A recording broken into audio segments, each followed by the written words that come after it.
بنو امیہ کی وحشت بنام محمد بن قاسم، دولت و حکمرانی کی بے جا طلب اور جنسی درندگی کی بے شمار مثالیں موجود ہیں کہ جن سے تاریخ انسانی کے اوراق سیاہ ہوتے ہیں۔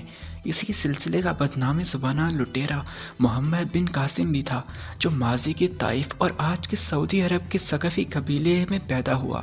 وہ اس وقت کے یمن کے گورنر حجاج بن یوسف کا بھتیجا اور داماد بھی تھا۔ یہ اس وقت کی بات ہے جب عرب تاجروں کو کراچی، جس کا پرانا نام دیبل ہے، کے راستے تجارت آسان تھی اور پوری دنیا میں پاک و ہند یعنی سابق وادی سندھ کی زرخیزی اور دولت کی شہرت تھی۔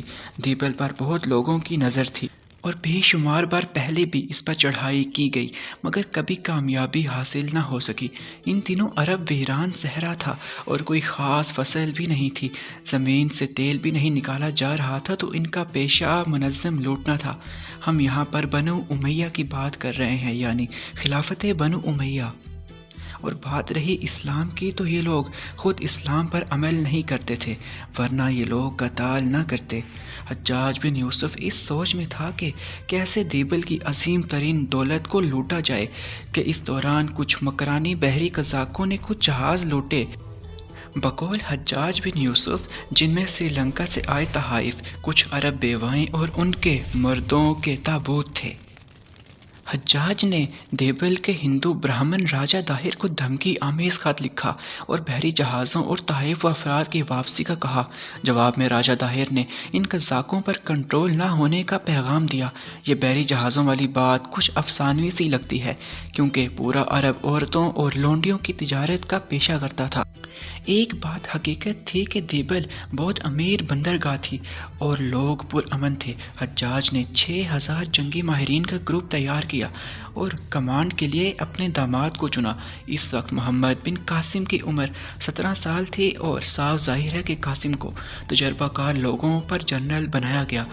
حملہ کی منظوری خلیفہ سے لی گئی اور اخراجات میں 60 ملین درہم کا تخمینہ لگایا گیا، جو ظاہر ہے کئی گنا واپس بھی وصول کیا جانا تھا۔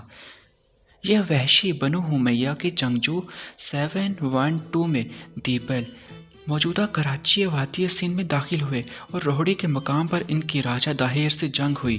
راجہ داہر جنگ کے دوران ہاتھی سے گر کر ہلاک ہو گیا، بعد میں اس کا سر کاٹ کر حجاج بن یوسف تک پہنچا دیا گیا۔ محمد بن قاسم کی فوج نے بعد میں ملتان کو بھی تاراج کیا اور انسانی لاشوں کے انبار لگا دیے۔ ملتان کے قلعے میں ایک مندر سے 13,200 من سونا لوٹا گیا، جو صدیوں سے جمع ہوا پڑا تھا۔ ایک اور مندر کے تہہ خانے سے بھی 203 من سونا اور بے شمار مٹکے برآمد ہوئے، جن میں جواہرات اور سونے کی بنی اشیاء تھیں۔ ایک قد آدم سونے کا بت بھی ملا۔ بمطابق تاریخ سندھ چچ نامہ۔ پھر گجرات، موجودہ پنجاب کے بھی بہت سے حصے پر قتل و غارت کی گئی، تمام سر سونا لوٹ لیا گیا، ہزاروں گھوڑے اور مویشی ہانک لیے، اور بنو امیہ کے حسب روایت ہزاروں خوبصورت کم عمر لڑکیوں کو واپس حجاج کے دربار میں بھیج دیا، جہاں خوبصورت لڑکیوں کو منڈیوں میں فروخت کا عام رواج تھا اور تحفے میں کم سن لڑکی دینا سب سے عمدہ سمجھا جاتا تھا۔ سندھ، ملتان اور گجرات کے علاقوں کو بری طرح لوٹا گیا اور ہزاروں بے گناہ لوگوں کو تلواروں کی بھیٹ چڑھا دیا گیا۔ مذہب کی تبدیلی پر جان کی معافی ہوئی، مگر لوٹ مار میں کوئی رعایت نہ ہوئی۔ قاسم کی نظر کشمیر کو تاراج کرنے کی تھی، مگر اس دوران 714 میں حجاج مر گیا اور اس کی جگہ سلمان ابن عبد المالک نیا حاکم بنا، کہ جس کو عین عربی رواج کے مطابق سابقہ سے نفرت تھی۔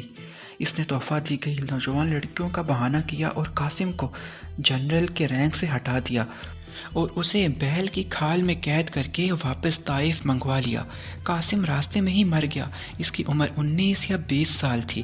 بعد میں مزید تاراج روکنا پڑا اور منوں کے حساب سے سونا، چاندی، دیگر قیمتی اشیاء اور ہزاروں نوجوان لڑکیوں کو واپس سعودی عرب بھیج دیا گیا۔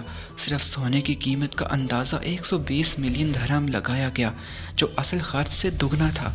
جو انسانی تجارت ہوئی، قتال ہوئے، وہ کسی شمار کے تار میں نہیں۔